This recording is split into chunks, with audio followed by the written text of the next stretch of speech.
It's been nearly a month since Janesville Jets assistant coach Corey Lieberman received a phone call from his parents telling him about the horrible tragedy in neighboring Canada. A bus carrying the Humboldt Broncos, a junior hockey team, was in an accident that killed 16 members of the organization, including 11 players.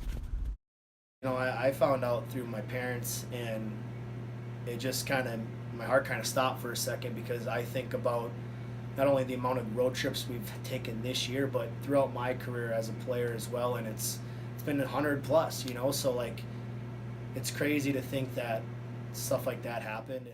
But the international hockey community came together to help, something that didn't surprise Coach Lieberman or Royal Purple assistant sports editor Jack Miller. The Jets held moments of silence and also raised money for the organization. The entire North American Hockey League is wearing stickers on their helmets for the remainder of the year in order to honor the team. The tributes even extended into the professional ranks, and a GoFundMe account raised more than $15 million for the family of those injured and killed. And when a tragedy like that happens, everyone gets on the same page, everyone gets on the same mindset moving forward, and it's an absolutely awful tragedy. You don't wish that upon any organization or any team ever, but the resilience of that organization, obviously the hockey community coming together, I don't know the actual number. I know it was over $8 million at one point, but it's just awesome to see that everyone comes together at a point like this, and the hockey community it's amazing for that reason alone. That's why we play the sport and we love it.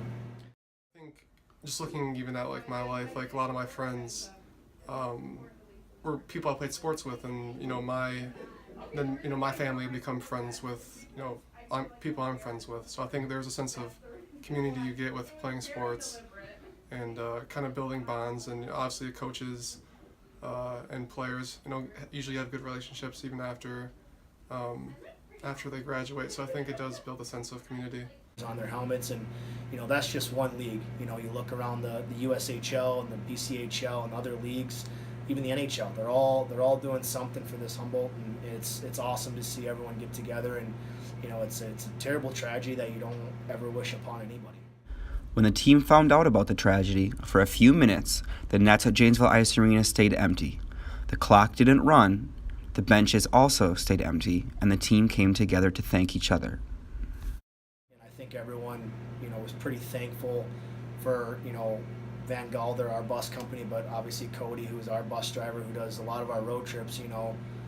We thank him a lot, and a lot of the times he's driving through snow and you don't even think about it, and he gets us home, and we're pretty lucky and fortunate to have a great guy in him, and obviously a good bus company. So I think the message was go home and call your loved ones, and be thankful, and be happy that you're in this organization and in such a great. And as the Jets prepared for the playoffs, suddenly they found new motivation to continue playing the game they love. Play for them and play for the guys that would love to be in your shoes, that are were affected by this tragedy.